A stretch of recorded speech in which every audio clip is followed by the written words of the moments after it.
नमस्कार, मी अमिता कदम महाराष्ट्र 24 तासमध्ये आपलं सगळ्यांचं स्वागत करते। ठाणे शहरातील राम गणेश गडकरी चौक येथे इंडिया महाविकास आघाडीची विराट सभा पार पडली।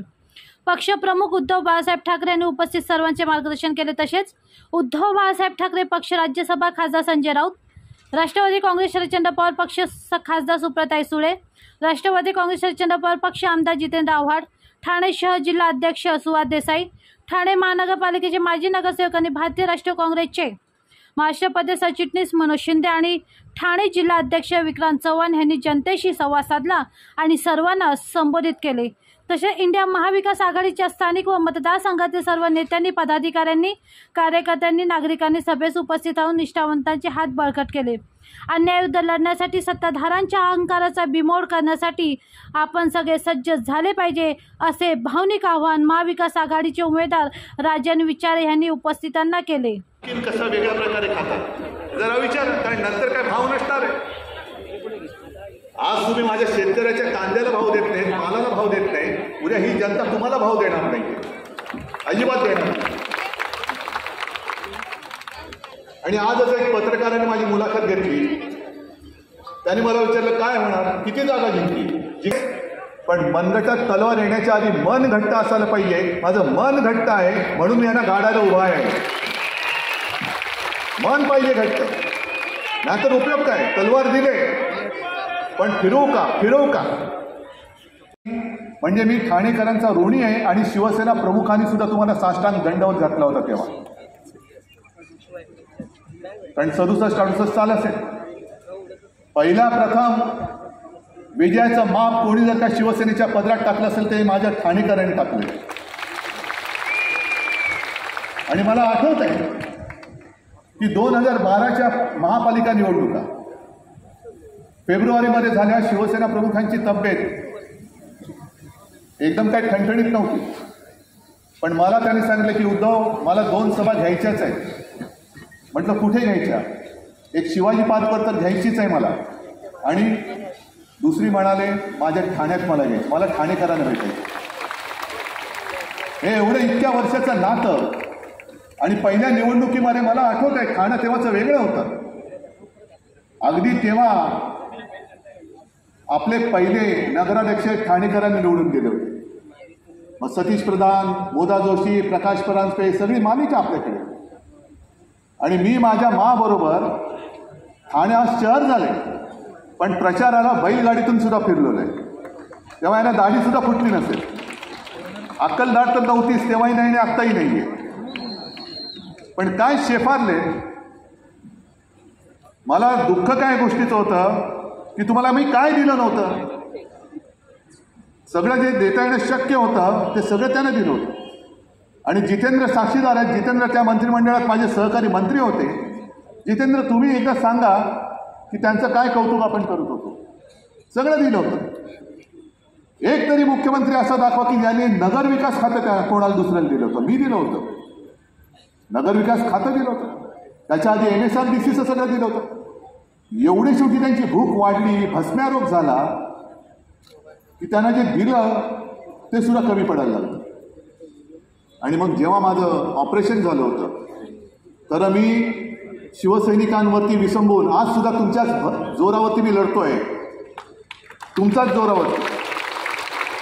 म्हणजे सगळ्यांना जो प्रश्न पडलेला आहे की याचा पक्ष चोरला, आम्ही चिन्ह काढून घेतलं तरी हा उद्धव ठाकरे उभा कसा काय? कारण ते माझं ती ताकद कागदावरती आहे, खरी ताकद माझी समोर आहे। आणि जेव्हा शिवसेना सांभाळायला पाहिजे होती तेव्हा तुम्ही शिवसेना विकली, गद्दारी केली। मला पत्रकारांनी दुसरा प्रश्न विचारला, TV9 ती एक त्यांची क्लिप दाखवली की उद्धव ठाकरे हे बाळासाहेबांचे वारसदार आहेत का? ते म्हणाले हो, त्यांचे ते पुत्र आहेत। मग नंतर म्हणतात नकली संतान, परत म्हणतात नकली सेना।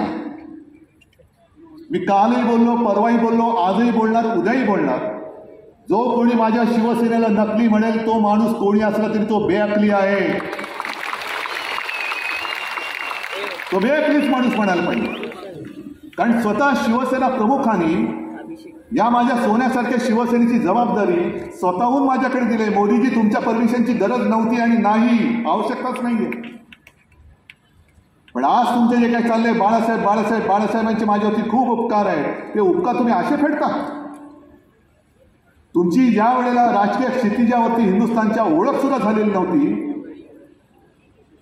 तेव्हा फक्त एकट्या आणि एकट्या हिंदू हृदय सम्राटांनी तुमची पाठराखण केली होती, ती विसरलात तुम्ही.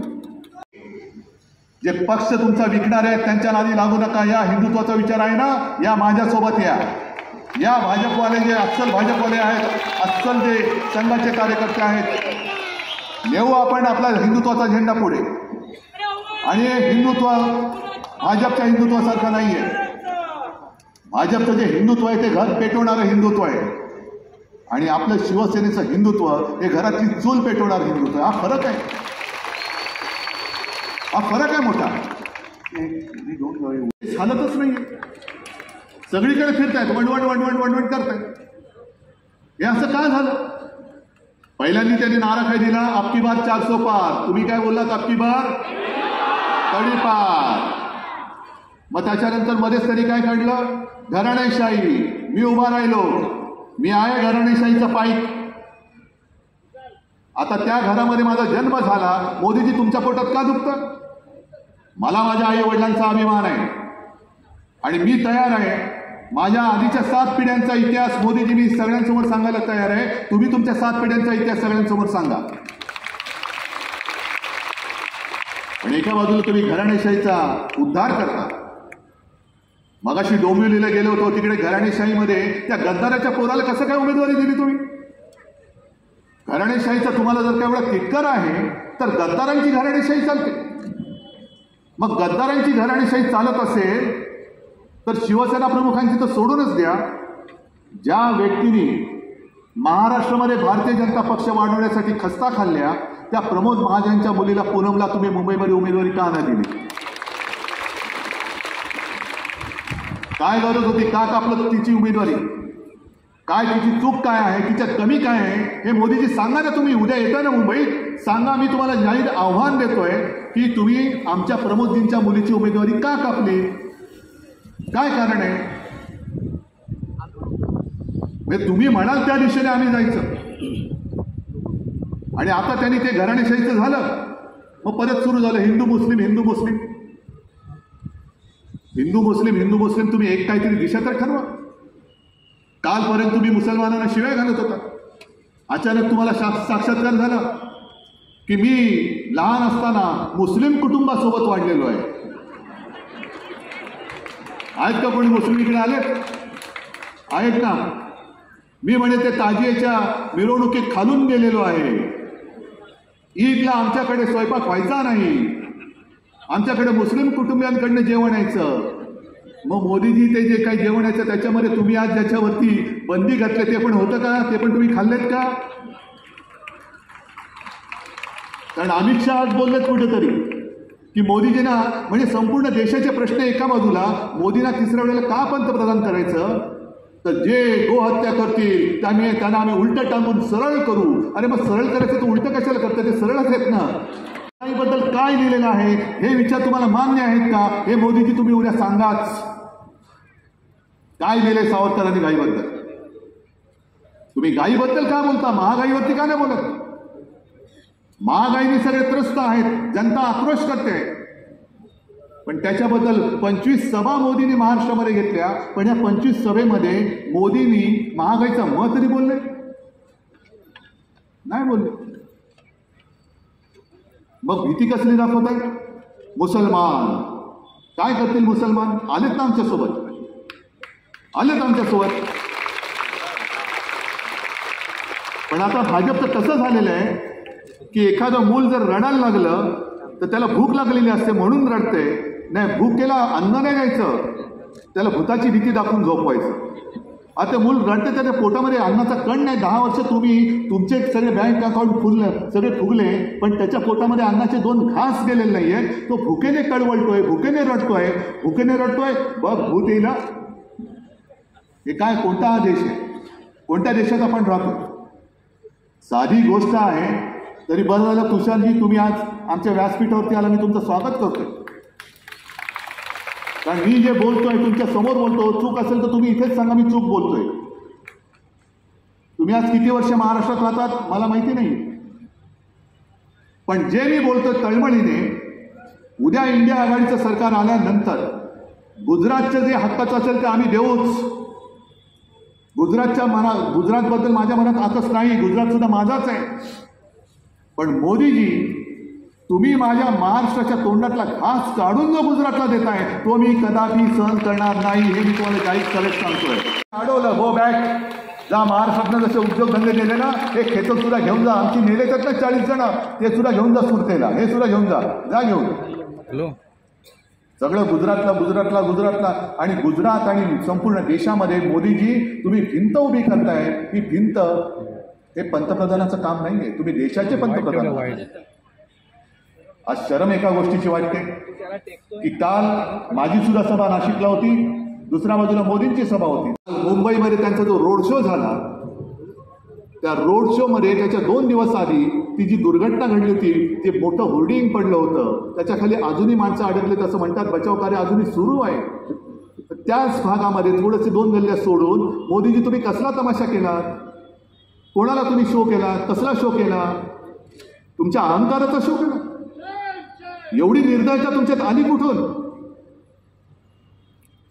आणि त्याहीपेक्षा भयंकर आणखी अचानक मेट्रो बंद करून टाकल्या, अचानक तिथले रस्ते बंद करून टाकले. तिथल्या महिला सुद्धा अशा चिडल्या, त्या म्हणाल्या आम्ही काय झालं तरी यांना मत नाही देणार, आता अजिबात देणार नाही. अनेक महिला ज्या घरी निघाल्या त्या घरी त्यांची बाळं वाट बघत होती, ते म्हणाले आम्ही करू काय, आमचे सगळे जाण्याचे मार्गच बंद केले, ह्यानं बघून आम्ही करू काय, टीव्हीवरती दिसतात ना. काय फरक काय पडतोय, टीव्हीवरती बघितले काय आणि समोर बघितले काय, फरक काय पडतोय. पण तुम्ही लोकांची कदर करत नाही. भारत माता की जय आहो, हीच तर भारत माता आहे, हीच माझी भारत माता आहे. भारत माता, देश म्हणजे देशातली माणसं आहेत, देशातले दगडधोंडे म्हणजे देश नव्हे. आणि जेव्हा जेव्हा तुम्ही महाराष्ट्रामध्ये येताय, एक तर रामाचा जप करता, कारण तुम्हाला पराभवाचं भूत समोर दिसायला लागलं. राम राम राम राम राम राम तरी करतात, भूताची भीती वाटली का माणूस रामाचा जप करतो. आता यांना ज्याच्याकडनं पराभव होणार त्याची भीती वाटते, म्हणून ते उद्धव ठाकरेचा जप करतायत. तर मेंदूला शीण आला असेल की नसेल? बरं, पंचायत अशी झाले की आता पातंजलीचं तेल पण लावता येत नाही, कारण त्याच्यावरती कोर्टाने बंदी आणलेली आहे. मग अमिताभ बच्चन जे वापरतात थंडा थंडा कूल कूल, ते थोडं भाजपानं थोडंसं त्यांच्या टाळूवरती घाला आणि थोडा आराम द्या.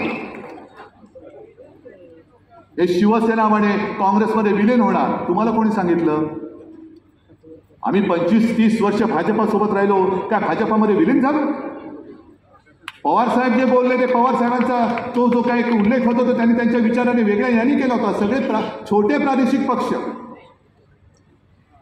पण मला चिंता आहे ती भारतीय जनता पक्षाची, कारण 4 जून नंतर यांचं सरकार राहत नाही. 5 तारखेला भाजपा फुटेल पहिला. आणि मोदीजी तुम्ही शब्दाचे पक्के असाल तर 2 वर्षानंतर तुम्ही 75 वर्षाचे व्हाल, तेव्हा तुम्ही राजकारणातून निवृत्त होणार. आमच्या इंडिया आघाडीकडे खूप चेहरे आहे. तुम्ही जे म्हणता ना की दरवर्षी पंतप्रधान बदलतील, अहो म्हणजे याचा अर्थ तुम्ही मान्य केले की आम्ही सत्तेवरती येतोय. आमच्याकडे खूप चॉईस खूप आहे. पण भाजपाचा आता प्रश्न आहे, भाजपला तर कळलंय की मोदींचं नाणं चालत नाही, आता पर्याय द्यायचा कोण? ऐन वेळेला आता चेहरा बदलता येत नाही. मग मोदीजी 75 वर्षाचे झाल्यानंतर झोडी अडकून गेले, मग भाजपाच्या पदरात धोंडे. भाजप काय करणार? त्याच्यामुळे हे सगळं असं जे विचित्र चाललेलं आहे, हा विचित्रपणा आता आपल्याला थांबवावा लागेल. दिवस सगळ्यांचे सारखे नसतात. आज शेवटचा दिवस त्यांच्या सत्तेचा असेल, उद्याचा दिवस आमचा आहे, उद्याचा दिवस आमचा आहे. पण सगळ्या यंत्रणा तुमच्याकडे आहेत, तरी मोदीजी टेम्पो भर भर के माल कैसे जा रहा है आपको पता नहीं. आणि जर टेम्पो भरभरून काळा पैसा तिकडे जात असेल तर मग नोटबंदी तुम्ही केली, ती फसली, त्याची कबुली आहे की नाही हे तुम्ही सांगा सगळ्या जनतेला. मग तुमचे प्रत्येक पावलं चुकताय. एक तर आता तुम्ही म्हणताय, जसं देवेंद्र फडणवीस म्हणाले की उद्धव ठाकरेंच्या सभेत पाकिस्तानचा झेंडा होता. अरे मी कुठे पाहिलं पाकिस्तानचा झेंडा? तुम्हाला कसा कळला? मी थोडीच गेलो होतो नवाज शरीफचा केक खायला, तुमचे नेते गेले होते. आता त्यांनी तिकडनं पाकिस्तानचा झेंडा आणला म्हणून देवेंद्र तुम्हाला माहिती असेल, मला माहित नाही पाकिस्तानचा झेंडा कसा दिसतो. पण तुम्ही आता हे सगळं विचित्र पद्धतीने नेऊ इच्छित आहे. प्रश्न तसेच राहिले. आज सुद्धा सोशल मीडियावरती मोदीजींच्या जुन्या क्लिप्स आहेत ना, उपलब्ध आहेत की मतदानाच्या दिवशी मतदान करायला निघताना गॅस सिलेंडरला नमस्कार करून निघा. कारण तेव्हा गॅस सिलेंडरचा भाव होता 400, म्हणून त्याला आता पाहिजे तो 400 गॅस सिलेंडरचा. आता किती झाला, 1000च्या वर. मग तुम्ही एक तरी गोष्ट अशी सांगा की जी लोकांना समाधान देणारी. परदेशामध्ये काळं धन होतं ते तुम्ही आणून लोकांच्या खात्यात 10-15 लाख तो ऐसे ही दे देंगे. आले कोणाच्या खात्यामध्ये? कोणाच्याच खात्यात नाही. पण भाजपच्या खात्यात किती आले? जे काँग्रेसने 70 वर्षात नाही केलं ते आम्ही करून दाखवलं. बरोबर आहे, मोदीजी बरोबर बोलताय. कारण 70 वर्षात काँग्रेसला जमलं नव्हतं ते तुम्ही 2-2.5 वर्षामध्ये निवडणूक रोख्यांच्या माध्यमातून करून दाखवलं. काँग्रेसच्या खात्यामध्ये 500-600 कोटी आणि तुमच्या खात्यात 10,000 कोटी. कोणी लुटला देशाला? कोणी लुटला? आज सुद्धा राजेंद्रजी तुम्ही बसला तिकडे आहे. म्हणजे राजेंद्र आपले विचार वेगळे, आपले राजेंद्रराजे तुम्ही कामगारांचे प्रश्न हाताळता. मला सांगा हो, प्रत्येक वेळेला हे कंत्राटीचं घोडे केव्हापासून सुरू झालं? युनियनच करायचे नाही, कंत्राटी पद्धत. अग्निवीरची योजना सुद्धा 4 वर्षासाठी. म्हणजे कंत्राटीचा अर्थ असा की तुम्ही किती चांगलं काम करा पण तुमच्या मालकाच्या मर्जीवरती तुमचं काम उद्याचं अवलंबून असेल. काय करायचं तरुणाने? कसं भविष्य घडणार? आज मोदी आणि अमित शहा तिसऱ्या वेळेला एक्सटेन्शन मागतायत. 5 वर्षाचं तुम्हाला कॉन्ट्रॅक्ट दिलं होतं देश चालवायचं, आणखीन दयाबुद्धी म्हणून 10 वर्ष केलं, नाही चालू शकला देश. आता पुढची 5 वर्ष का मागताय? कंत्राटी पद्धतीने तुम्हाला दिलं होतं. या 4 तारखेला आम्ही हे कंत्राट रद्द करत आहोत. या ठाण्यात लागलेला कोणाला वाटत असेल हा इलाका त्यांचा आहे, नाही, हा इलाका शिवसेनेचा आहे, बाळासाहेब ठाकरेंचा आहे. आणि इथे धमाका सुद्धा शिवसेनेचाच होणार. या चोर बाजारातला माल विकला जाणार नाही, लक्षात घ्या. हे जे चोरांचे सरदार आहेत टेंबे नाक्यावर, ते नेहमी सांगतायत आली काय सांगताय? माझी शिवसेना खरी, आम्ही कसे लढवई, बरं का, आम्ही निष्ठावंत. बाळासाहेब ठाकरेंचा विचार, हिंदू हृदय सम्राट माननीय बाळासाहेब ठाकरेंचा विचार आम्हीच कसे पुढे नेत आहोत असं तुणतुणं वाजवतात आणि पाठीमागून मोदी ढोल वाजवत आहेत. आणि या मंचावर असलेले सर्व मान्यवर, सर्व पक्षाचे कार्यकर्ते, पदाधिकारी आणि समोर बसलेले सर्व निष्ठावंत कार्यकर्ते, बंधू आणि भगिनी, सर्वप्रथम मी या ठिकाणी एवढ्या मोठ्या संख्येने आपण सर्व पक्षाचे कार्यकर्ते या ठिकाणी उपस्थित राहिल्याबद्दल आणि आपण जी गेले 2 महिन्यापासून इंडिया महाविकास आघाडीच्या माध्यमातून या ठिकाणी जी एकजूट दाखवली आणि त्यामुळेच या ठिकाणी आज ही जाहीर सभा या ठिकाणी होत आहे. गेल्या 10 वर्षामध्ये मला वाटतं या ठाणे लोकसभेचा खासदार म्हणून काम करत असताना जवळजवळ 9,494 कोटी या ठिकाणी केंद्राचा निधी या ठाणे असेल, नवी मुंबई असेल, मीरा भाईंदर असेल या शहरामध्ये या विविध विकासाच्या कामासाठी या इथे आणला आहे. त्याचबरोबर या जे नवीन ठाण्याचं रेल्वे स्थानक आहे, ज्यावेळेला 2014ला मी निवडून आल्यानंतर पहिल्यांदाच पार्लमेंटमध्ये या मी महापौर असताना एक विजन डॉक्युमेंट त्या ठिकाणी काही केलं होतं आणि त्या विजन डॉक्युमेंटमध्ये या जवळजवळ 7 ते 8 लाख लोक या ठिकाणी रेल्वेने प्रवास करत असतात जीव मुठीत घेऊन, आणि त्याकरता ठाणे आणि मुलुंडच्या इथे रेल्वे स्टेशन असावं असं त्या रिपोर्टमध्ये म्हटलं होतं. आणि त्याचा पाठपुरावा करून मी पार्लमेंटमध्ये ही परिस्थिती त्या ठिकाणी सांगितल्यानंतर त्यावेळचे रेल्वे मंत्री सुरेश प्रभू यांनी पुढच्या रेल्वे बजेटमध्ये या ठाणे आणि मुलुंडच्या दरम्यानच्या रेल्वे स्टेशनला मंजुरी दिली. स्वतः ते ठाण्यामध्ये आले होते आणि ऐतिहासिक अशी या ठाणे शहराचे निकट असलेला सर्वात मोठा महत्त्वाचा जो क्षण होता त्याचं काम 3 ते 4 महिन्यापूर्वी सुरू झालं. पण याचं क्रेडिट राजन विचारायला मिळणार होतं, म्हणून आमच्या मिंदेंनी त्या ठिकाणी मला क्रेडिट मिळू नये म्हणून त्या ठिकाणी पत्रे लावून आतमध्ये काम सुरू केलं. परंतु लोकांना माहिती आहे की या ठाणे लोकसभेचा खासदार या नात्याने या रेल्वे स्टेशनसाठी केलेला पाठपुरावा, पार्लमेंटमध्ये त्याचा केलेला पाठपुरावा आणि त्याला आणलेली मंजुरी, रेल्वे मंत्री या ठिकाणी ठाण्यामध्ये सुद्धा आले होते आणि त्या रेल्वे स्टेशनचं काम आता सुरू झालं आहे. 2025ला या ठाणे रेल्वे स्टेशनचा नवीन त्या ठिकाणी स्टेशन होतं आहे ते काम पूर्ण होणार आहे. त्याचबरोबर ठाणे येथे ऐतिहासिक असं रेल्वे स्टेशन आहे. त्या ऐतिहासिक अशा रेल्वे स्टेशनचं तुम्ही जर बघितलं असेल त्या ठिकाणी मल्टी मॉडेल हब या ठिकाणी आपण त्या ठिकाणी मांडलेलं होतं आणि त्या मल्टी मॉडेल हबच्या धर्तीवरती मला वाटतं एअरपोर्टच्या धर्तीवरतीच हा प्रोजेक्ट त्या ठिकाणी मंजूर झालेला आहे आणि त्यासाठी सुद्धा या ठिकाणी मंजुरी मिळाल्यानंतर ते सुद्धा काम या ठिकाणी सुरू होणार आहे. आणि तुम्ही बघितलं असेल आज या ठिकाणी जे नवीन स्टेशन होणार आहे त्यासाठी श्रीस्थानक नाव देण्यात यावं यासाठी सुद्धा आपण मागणी केलेली आहे.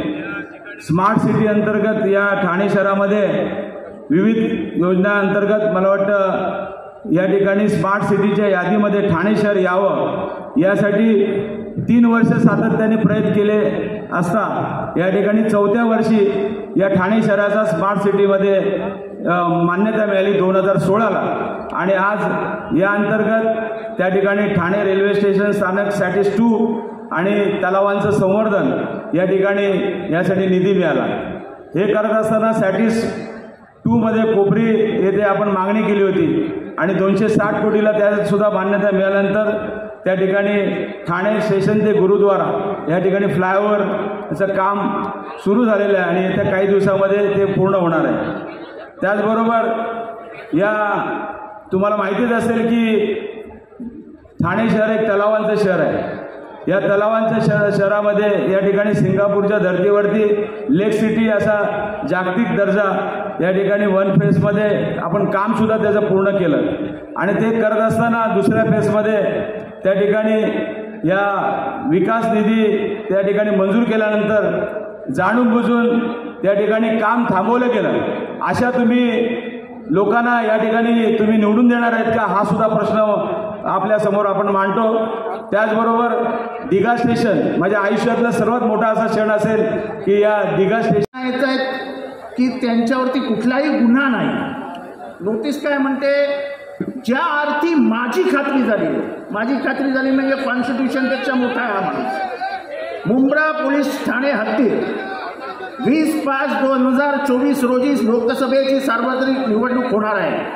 मुंब्रा शहरात मोठ्या प्रमाणात मतदान केंद्र व मतदान बूथ असतात. मुंब्रा परिसर हा राजकीयदृष्ट्या अतिसंवेदनशील आहे. सतर मतदानाच्या वेळी आपण कायदा व सुव्यवस्थेचा प्रश्न निर्माण होईल आणि स्वतः प्रत्यक्ष किंवा अप्रत्यक्षरित्या हस्ते परहस्ते कोणतेही कृत्य करू नये याकरता मुंब्रा पोलीस ठाणे हद्दीत कायदा व सुव्यवस्था अभ्यासत राखण्यासाठी तुम्हाला 15 ते 19 मुंब्र्याच्या बाहेर राहावं लागेल. आता ह्याला कायदा कुठला लावला आहे? 144(2) संविधानाचं कलम आर्टिकल नंबर 19 सेक्शन 1D ज्याला आपण मूलभूत अधिकार म्हणतो. त्या मूलभूत अधिकारामध्ये भारताचा कुठलाही नागरिक हा कधीही कुठेही जाऊ शकतो, कुठेही राहू शकतो आणि कुठेही स्थायिक होऊ शकतो. आता हा जो सही करणारा माणूस आहे हा काय डॉक्टर बाबासाहेब आंबेडकरांपेक्षा मोठा आहे काय? पण ही दडपशाही सुरू झाली आहे साहेब. ह्या अशा नोटीस फक्त आम्हाला का, आमच्या कार्यकर्त्यांना का? या नाक्यावरती पोलिसांच्या समोर 2 गँगमध्ये मारामारी झाली. निवडणुकीचा फॉर्म भरत असताना एकावरही कारवाई केली नाही पोलिसांनी. मग आम्हाला नोटीस कशासाठी साहेब? मी सांगितलंय त्यांना ह्या अशा नोटिसेस दिल्या तर आम्ही उद्या बंदची हाक देऊ आणि बंद करू. जर उद्या कायदा आणि सुव्यवस्थेचा प्रश्न निर्माण झाला तर त्याचा त्याचे हे सगळे परिणाम पोलिसांना भोगावे लागतील. पोलिसांनी दादागिरी करू नये. फ्री अँड फेअर इलेक्शन होऊ द्या. पोलिसांचं निवडणुकीत मध्ये पडण्याचं कुठलंही काम नसतं. राज्यकर्त्यांचे हस्तक म्हणून वाकू नका. तुमच्या ड्रेसचा आम्हाला कळतं की तुमच्यावर जबरदस्ती आहे, तुम्ही काहीच करू शकत नाही, पण तुम्ही काहीच करू शकत नाही म्हणून कायदा वापरू नका. हा कायदा जसा आहे तसा राहू द्या. निवडणूक शांततेने चालली आहे, ती शांततेने चालू द्या. तुम्हाला जर वाटत असेल की सत्तेला कोणी घाबरतं तर आम्ही गांधीजींची औलाद आहोत. मीठ उचलून कायदा भंग करून या देशामध्ये मिठावरचा टॅक्स कमी केलेली माणसं. किंवा असल्या नोटीस बिटीसला आम्ही मानत नाही, त्या आम्ही अशा फेकून रस्त्यावर टाकणार आहोत. आणि ज्याला तुम्ही नोटीस दिली आहे, मी आज इथे जाहीर करतो, ज्याला त्यांनी नोटीस दिली आहे तो उद्यापासून माझ्या गाडीत फिरणार आहे, तो माझ्या घरी राहणार आहे. हिंमत असेल तर अटक करून दाखवा. काय लावलंय काय? साहेब गेले 2.5 वर्ष सहन करतोय. माझ्यावर 7 खोटे गुन्हे टाकले. अरे बाबा तेव्हा ठीक आहे हो, पण निवडणुकीत तुम्ही घाबरवताय. म्हणजे एवढी पायाखालची वाळू घसरली आहे. साहेब एखादं फिल्म दाखव, फिल्म तयार आहे का रे? आज दुपारी मला एका बाईने बोलवलं, शिवसैनिक शेंडगे नावाच्या बाईने, त्या आनंदनगरमध्ये. बिचारीने एक असं घराच्या समोर पायरी टाकली होती. ती विचारे साहेबांचा जोरदार प्रचार करते. सकाळी तिथे महापालिकेचे कर्मचारी गेले आणि तिच्या पायऱ्याच तोडून टाकल्या. सांगितलं ना मी सकाळी याला रिस्टार्ट. ते कुठलं राजकारण? हे इतकं गलिच्छ राजकारण ठाण्यात सुरू आहे. मोहितेबाई कुठे? मोहितेबाई तर उठा ना, उभ्या राहा ना, लोकांना दिसू द्या ना.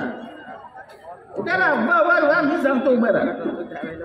साहेब ह्या आपल्या कार्यकर्ते यांचं बिचाऱ्यांचं पोळी भाजीचं दुकान, यांनी तुम्हाला समर्थन दिलं म्हणून त्यांच्या उत्पन्नाचं साधनच तोडून टाकलं आणि सगळ्या ठाण्यात घडत होतं.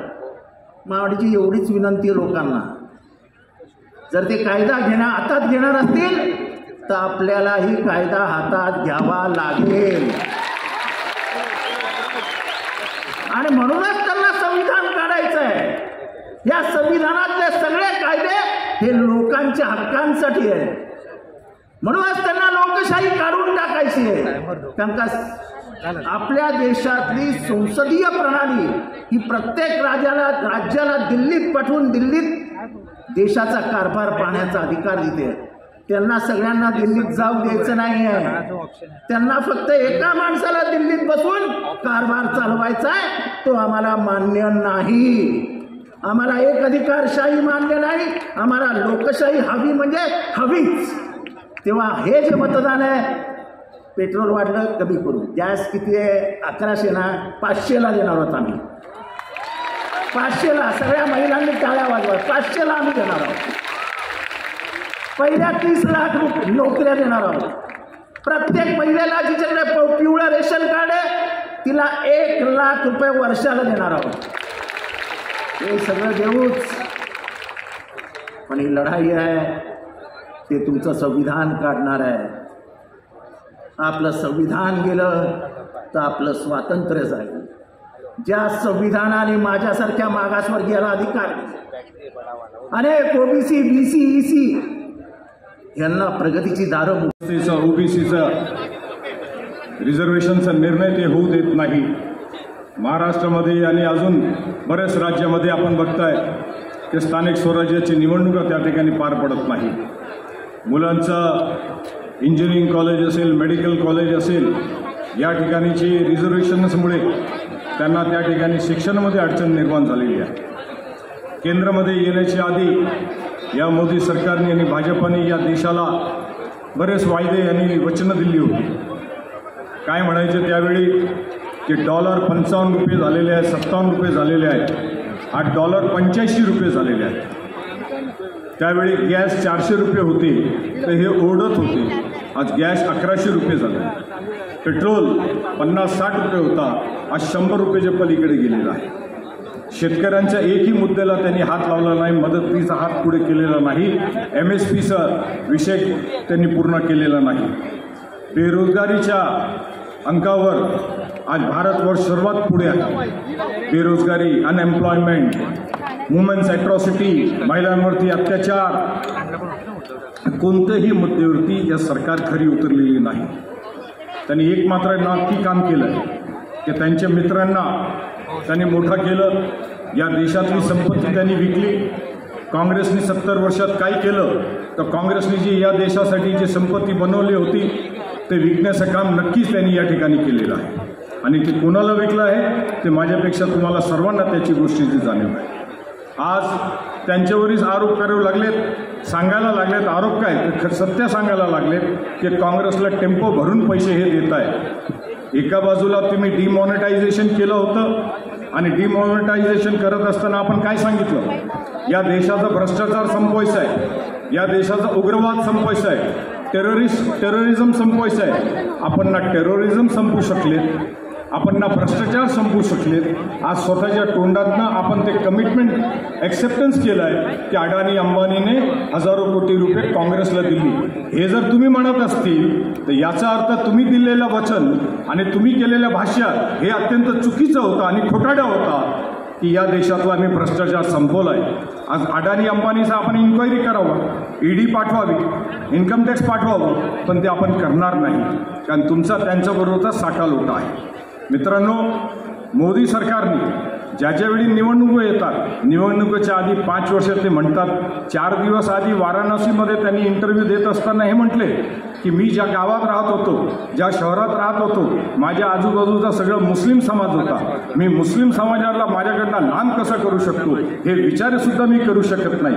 आणि परत काल भाषण केलं, कल्याणमध्ये भाषण केलं, त्या ठिकाणी काय म्हटलं की काँग्रेस आणि इंडिया आघाडीची सरकार हे अल्पसंख्याकांना, बहुसंख्येच्या समाजाला सगळी धनसंपत्ती लुटून त्या ठिकाणी अल्पसंख्यांना देणार आहे. हे 15% हे या लोकांना देणार आहे, यांचे मंगलसूत्र काढून त्या लोकांना देणार आहात.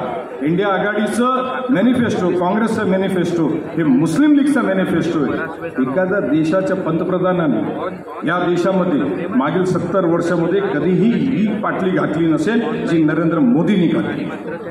मित्रांनो, इलेक्शन आलं तर फक्त हिंदू मुस्लिम. देशातली प्रगती, देशासमोर आम्ही परत 2047चा प्लॅन ठेवणार आहे म्हणतात, 2047चा. मग आता मागील 10 वर्षामध्ये आपण काय केलं? 10 वर्षामध्ये एकच काम केलं की पंडित नेहरूंनी चूक केली, काश्मीर बनवलं, अमुक केलं, धमुक केलं. 10 वर्ष तुम्ही पंडित नेहरूंनी काय चूक केली ते सांगत बसले. या इलेक्शनमध्ये तुम्ही 10 वर्षात काय केलं ते सांगण्याची ताकद तुमच्यात नाही. मित्रांनो, 2014 साली आपला रिझर्व्ह बँकचा सरप्लस 5 लाख कोटी रुपये होता. 5 लाख कोटी. रघुराज रंजननी RBI सोडलं आणि निघून गेले कारण यांनी RBIचे 8 लाख कोटी रुपये जो सरप्लस होता, रिझर्व्ह सरप्लस होता, ते काढून घेतलं आणि ते वाटोळा करून टाकलं. तुमच्या आमच्या डोक्यावरती देशाचा कर्ज होता साधारणतः 50 लाख कोटींची सुमारास. 10 वर्षामध्ये यांनी 200 लाख कोटी रुपयाचं कर्ज केलं आहे. तुमच्या आमच्या डोक्यावरती किमान 2 लाख कोटी रुपयाचं कर्ज प्रत्येक देशाच्या नागरिकांवरती आहे. हे म्हणतात की आम्ही रस्ते बनवले, आम्ही एअरपोर्ट बनवले आणि कोणाला विकलं? तुम्ही रस्ते बनवले, त्याचं प्रायव्हेटायझेशन कोणाला केलं? या देशाची रेल्वे किमान 20,000 किलोमीटरची रेल्वे यांनी विकून टाकली, प्रायव्हेटाईज करून टाकलं. आज म्हणतो आम्ही बुलेट ट्रेन बनवताय, बुलेट ट्रेनसाठी कर्ज आणताय 1 लाख कोटी. GST तुम्ही लावलंय 30% इन्कम टॅक्स आणि 18% GST. 48% टॅक्स या देशाच्या नागरिकांच्या डोक्यावरती तुम्ही मांडलाय. आणि त्याचा खुलासा काय सांगताय परत की या देशामध्ये इन्कम टॅक्स भरणारे फक्त 5% होते, म्हणून तुम्ही गोरगरिबांच्या डोक्यावरती 18% टॅक्स मांडून टाकलं. मागील 10 वर्षामध्ये लाखोच्या संख्येने, मोर दॅन 1 मिलियन लोकांनी हा देश सोडून विदेशाची नागरिकता स्वीकारली. का स्वीकारली? तर टॅक्सचा रेशिओ. ज्यांनी छत्रपती संभाजी महाराजांना बदनाम केलं त्यांचे पाय धरता तुम्ही आणि आम्हाला हिंदुत्व शिकवता. महात्मा फुले, सावित्रीबाई फुले यांच्यावर शेणाचा मारा ज्यांनी केला, दगडगोटे मारले, त्यांच्यावर मारेकरी घातले, त्यांचे पाय धरता तुम्ही आणि आम्हाला हिंदुत्व शिकवता. राजर्षी शाहू महाराज एवढ्या लोभस व्यक्तिमत्वावर महिलांविषयी गैरवर्तणुकीचे आरोप केले, त्यांना कोर्टात खेचलं तुम्ही. त्या विचारधारेच्या पाठीशी तुम्ही जाताय आणि आम्हाला हिंदुत्व शिकवता. डॉक्टर बाबासाहेब आंबेडकरांनी संविधान दिलं, ते संविधान तुम्ही नष्ट करू पाहताय, बदलू पाहताय. आम्हाला कसलं हिंदुत्व शिकवताय तुम्ही. जगद्गुरु संत तुकोबराया असल्या लोकांसाठी म्हणून गेले होते, नका दंतकथा येथे सांगो कोणी, कोरडे ते मानी बोल कोण, अनुभव येथे पाहिजे साचार, न चलती चार आम्हा पुढे. तुका म्हणे येथे पाहिजे जातीचे, येर गाबाळाचे काम नोही. ठाणेकर मतदार बंधू भगिनींनी एक गोष्ट मनापासून लक्षात ठेवा, तुमच्यावर खूप मोठी जबाबदारी आहे, खूप मोठी जबाबदारी आहे. तुम्ही निवडून दिलेल्या एका लोकप्रतिनिधीनं तुमच्याच पाठीत खंजीर खुपसलाय, तुमच्याच नाही तमाम महाराष्ट्राच्या पाठीत खंजीर खुपसलाय. तुम्हाला तो कलंक पुसून टाकायचा आहे, तो डाग पुसून टाकायचा आहे. ठाणेकरांच्या बाणेदारपणावर, ठाणेकरांच्या प्रामाणिकपणावर, ठाणेकरांच्या संवेदनशीलतेवर प्रश्नचिन्ह उभं राहिलंय. तो डाग आपल्याला पुसून टाकायचा आहे. फेसबुक लाईव्ह चालू आहे. जे विषारी साप हुकुमशाहीचे महाराष्ट्रानं रोखून धरले होते, ते विषारी साप ठाणं पोखरून महाराष्ट्रात घुसलेत. हा डाग आपल्याला पुसून काढायचा आहे. म्हणून 20 तारखेला तुम्ही प्रचंड संख्येनं घराबाहेर पडा.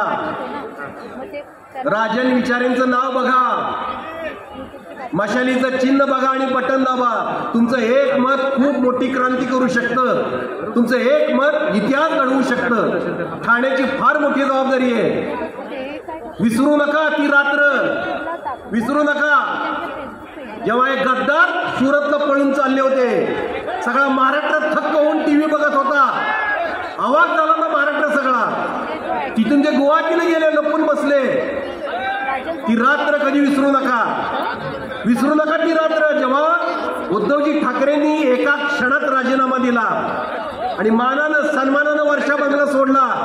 सगळ्या महाराष्ट्राच्या डोळ्यात अश्रू होते. त्या आसवांना आपल्याला न्याय द्यायचा आहे. ती रात्र विसरू नका, विसरू नका ते दिवस जेव्हा फक्त उद्धवजींना साथ देत आहेत म्हणून संजयजी राऊत यांना तुरुंगात टाकलं. मागे अनिल देशमुखांनाही तुरुंगात टाकलं होतं खोट्या आरोपाखाली. विसरू नका, ही गोष्ट अजिबात विसरू नका.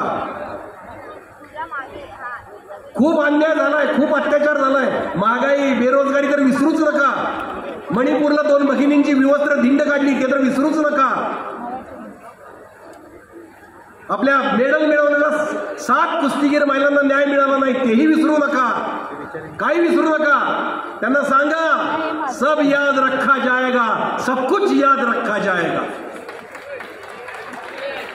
तुम्हारी लाठी और गोलियों से जो कत्ल हुए हैं उनकी यादों में दिलों को बर्बाद रखा जाएगा, सब याद रखा जाएगा, सब कुछ याद रखा जाएगा. तुम रात लिखो, हम चांद लिखेंगे. तुम जेल में डालो, हम दीवार फांद लिखेंगे.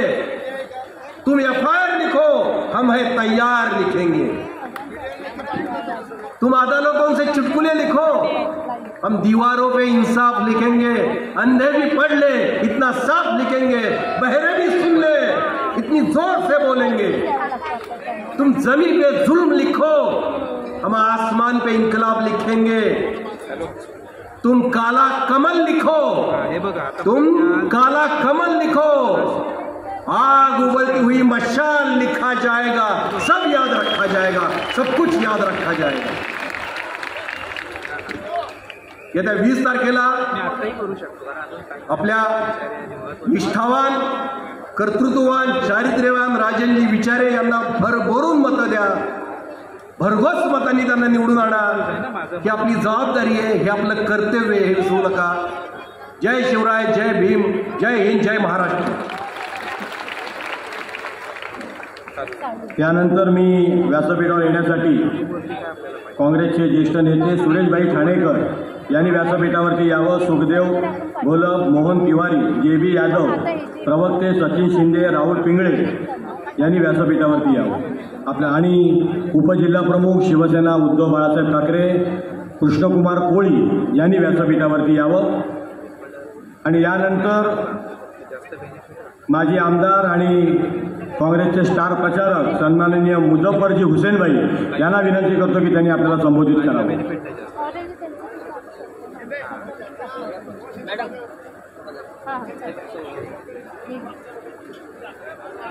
अजूनही स्टेजच्या उजव्या बाजूला जी मंडळी उभी आहे, आपल्याला विनंती आहे की आपण सगळ्यांनी बसून घेतलं तर खऱ्या अर्थाने या प्रचार सभेला शोभा येईल. 25 ठाणे लोकसभा मतदारसंघाच्या या प्रचारार्थ उपस्थित मंचावर आदरणीय सुप्रियाताई सुळे, जितेंद्र आव्हाड, आपचे शिंदेसाहेब, इंडिया आघाडीचे सर्व घटक पक्षाचे सर्व ज्येष्ठ नेते, सन्मान्य व्यासपीठ, उपस्थित बंधू भगिनींनो, पत्रकार मित्रांनो, येत्या 20 तारखेला आपण या ठाणे लोकसभेचे आपले लाडके उमेदवार राजन विचारे साहेब यांना मशाल या चिन्हावरती बटन दाबून त्यांना बहुमताने आपल्याला विजयी करायचा आहे. मित्रांनो, ही निवडणूक या देशाचं भविष्य ठरवणारी निवडणूक आहे. ही निवडणूक या देशामध्ये घटना आपल्याला जर वाचवायची असेल तर आपल्याला इंडिया आघाडी आणि महाराष्ट्र विकास आघाडीच्या बाजूने मतदान करून या देशाची घटना वाचवण्याचं काम तुम्हाला आम्हाला करायचं आहे. या देशातली जो सेक्युलर फॅब्रिक आहे, सर्व जाती धर्म, सर्व प्रांत, सर्व भाषा याला एक मुठ्ठीमध्ये बांधण्याचं काम डॉक्टर बाबासाहेब आंबेडकरांनी केलं, आणि आज केंद्रामधली सरकार आणि ही भाजप त्या घटनेला संपवण्याचा डाव रचत आहे. डाव रचण्यापेक्षा ते घटना नक्की संपवणार आहेत. मागील कित्येक वर्ष आपण हे सगळ्यांनी ते त्यांच्याकडनं ऐकलेलं आहे. आज त्यांनी SC, ST, OBC यांना असलेले सर्व सबसिडी केला पाहिजे. हा BJPचा तमाशा बघता बघता बरेच वर्ष गेली. हा तमाशा बघताना हा भारत देश आपल्याला वाचवायचा आहे, हा महाराष्ट्र आपल्याला वाचवायचा आहे, हे ठाणं आपल्याला वाचवायचं आहे. म्हणूनच मी सर्वांना आवाहन करेन, जास्तीत जास्त मताने विचारे साहेबांना लीड द्या, बहुमताने निवडून आणा. धर्मवीरांचा एकमेव शिष्य जो आज ठाण्यात, संपूर्ण ठाण्यामध्ये शिवसेनेची धुरा वाहणार आहे. ॲक्च्युली या माणसाला राजन विचारे साहेबांना हे कधीच मिळालं पाहिजे होतं. आमचं तुमचं दुर्भाग्य खूप उशिरा मिळालं ना. त्या माणसाने ही शिवसेना कुठल्या कुठे नेऊन ठेवली असते. हे माझं स्वतःचं वैयक्तिक मत आहे. तरीसुद्धा असो, पुन्हा एकदा मी तुम्हाला नम्र विनंती करतो, आवाहन करतो, जास्तीत जास्त मताने आपण विचारे साहेबांना निवडून देऊया. जय हिंद, जय महाराष्ट्र. पाऊस थांबलाय तर टाळ्यांचा पाऊस पडावा अशी अपेक्षा आहे. यानंतर आपले स्टार प्रचारक सन्माननीय किरणजी माने यांना विनंती करतो की आपण संबोधित करावं. टाळ्यांच्या गजरामध्ये आपण तर स्वागत करूया आपले स्टार प्रचारक सन्माननीय किरणजी माने साहेब.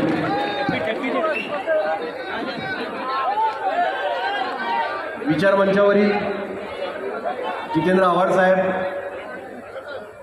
सगळेच मान्यवर आणि उपस्थित ठाणेकर बंधू भगिनींनो, तुम्हाला सगळ्यांना जय शिवराय, जय भीम, जय महाराष्ट्र. पाठीत खंजीर खुपसून जरी गद्दार कावळे गेले, पाठीत खंजीर खुपसून जरी गद्दार कावळे गेले, इमानी तलवार उपसून हे खुद्दार मावळे आले. शिवबाच्या मातीतून हा सातारी वाघ आला, शिवबाच्या मातीतून हा सातारी वाघ आला, निष्ठेची आण घेई बांधून शिवबंधनाला. मी सत्य बोलणारा, मी सत्य वागणारा, ज्योती शाहू भीमाच्या विचारांनी वागणारा, माती शिवबाच्या भूमीची आज कपाळी लावूया, शिवसेनेच्या घातक्यांना आता आसमान दावूया. यंदाच्या लोकसभा निवडणुकीत चारही टप्प्यांमध्ये ज्या पद्धतीनं सगळ्या महाराष्ट्रानं शिवसेना प्रमुख उद्धवजी ठाकरे यांना आभाळा एवढी माया दिली, भरभरून प्रेमाचा वर्षाव केलाय, आपुलकी, स्नेह, जिव्हाळा याने काळीज भरून टाकलंय, मन भारून टाकलंय, ते पाहून मला त्यांना एकच उपाधी द्यावीशी वाटते, बहुजन हृदय सम्राट उद्धव बाळासाहेब ठाकरे. महाविकास आघाडीच्या सगळ्याच उमेदवारांना जबरदस्त प्रतिसाद मिळतोय. मी कोल्हापुरात शूटिंग करतोय, तिथे मी शाहू महाराजांना मिळणारा प्रतिसाद बघितला. मी साताऱ्यातला आहे, मी शशिकांत शिंदेजींच्या 2 सभा केल्या, तिथला प्रतिसाद बघितला. मुंबईत आल्यानंतर राजनजींबरोबर एक सभा केली वाशीची, अनिल देसाईंच्या काल परवा 2 सभा केल्या. जो डोळे दिपवणारा प्रतिसाद मी बघतोय तो बघून एक नक्की खात्री पटली मला, सगळ्या मराठमोळ्या माणसांनी शिवसेना संपवू पाहणाऱ्या हुकुमशहांना आणि शिवसेनेच्या गद्दारांना सनसनीत मुस्कारात ठेवून दिली.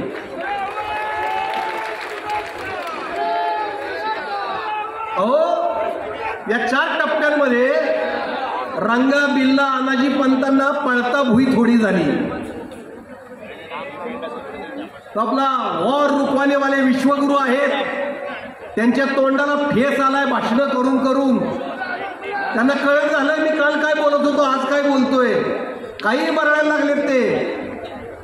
गद्दारांची अवस्था तर तुम्हाला काय सांगू, कुत्रही हाल खायला त्यांची फार वाईट अवस्था झाली आहे. या महाशक्ती पुढे म्हणजे चिलटं उंदरं मांजरं असतात तशी त्यांची अवस्था झाली आहे.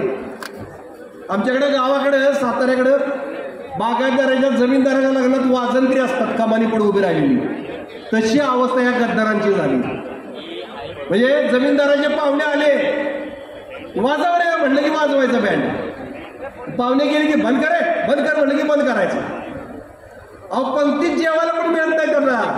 पंक्तीत जेवायला बसले, आत्ता कुठे पाडव्या, नंतर नंतर वाजव पहिल्यांदा, लगेच पळायला लागतं. अशी या गद्दारांची अवस्था झाली.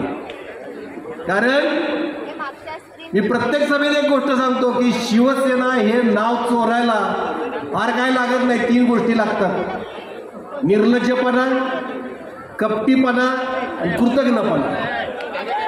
पण शिवसेना हे नाव पेलायला छाताडा दम लागतो, जिगरा लागतो, जिगरा. तो कुठून आणणार? लोचटपणा करून, गुजरात्यांचे पाय चाटून सत्ता मिळवता येते, पदं मिळवता येतात, 5-50 खोकी मिळवता येतात. पण जनतेच्या काळजावर सत्ता तोच गाजवतो ज्याच्या मनगटात रग आहे, काळजात इमानदारीची धग आहे आणि नजरेत सत्याच्या मशालीची आग आहे. काय तर म्हणे आम्ही हिंदुत्वासाठी उद्धवजींना सोडलं. कसलं हिंदुत्व, कसलं हिंदुत्व तुमचं? हिंदुत्व भेकडासारखं पळून जाऊन गुवाहाटीला लपून बसणारं नसतं. हिंदुत्व उद्धवजींसारखं संकटावर निधड्या छातीनं चाल करून जाणार असतं. आम्हाला हिंदुत्व सांगताय तुम्ही? अहो, त्यांचा वारसाच प्रबोधनकार ठाकरेंचा आहे. प्रबोधनकार ठाकरेंचं हिंदुत्व रक्तात घेऊन आले ते, त्यांना तुम्ही हिंदुत्व शिकवताय? हिंदुत्व उमेदवारीसाठी दिल्लीच्या पायाशी लोळण घेत नाही. हिंदुत्व आपल्या सर्वसामान्य राजन विचारेंसारख्या शिवसैनिकाला उमेदवारी देतं आणि त्यांची मान आणि त्यांचा मान दोन्ही उंच करतं. आम्हाला हिंदुत्व सांगतायत. हे हिंदुत्वाचा बाजार करून, हिंदुत्वाचं भांडवल करून जे सत्तेत आलेत ते सगळ्यात मोठे धर्मद्रोही आहेत. लक्षात ठेवा, सगळ्यात मोठे धर्मद्रोही ते आहेत. अहो, एकीकडे गाईचं मटण बाळगलं म्हणून अखलाक सारख्या साध्या सुध्या मजुरांना दगडांनी ठेचून रस्त्यात मारलं झुंडींनी, त्या झुंडींना रक्षण देत आहेत. आणि दुसरीकडं त्याच गाईचं मटण एक्सपोर्ट करणाऱ्या कंपन्यांकडून हजारो कोटींची देणगी घेतात. हे कसलं हिंदुत्व? हा तर धर्मद्रोह आहे. प्रज्वल रेवण्णासारखा माणूस, त्याला तो तुमच्या स्टेजवर वावरतो, तुम्ही त्याची पाठ थोपटता, हात हातात घेता त्याचा. त्यानं 3000 महिलांवर बलात्कार केले. त्या महिला हिंदू होत्या तरी त्या नराधमाला पळून जायला यांनी मदत केली. हे कसलं हिंदुत्व? आणि त्यांच्या पायाशी हे लाचार झालेत आणि आम्हाला हिंदुत्व शिकवतायत. अरे छत्रपती शिवरायांचा पराभव व्हावा म्हणून शतचंडी यज्ञ करणाऱ्या विचारधारेच्या वळचणीला तुम्ही जाता आणि आम्हाला हिंदुत्व शिकवता. ज्यांनी तुकारामांची गाथा बुडवली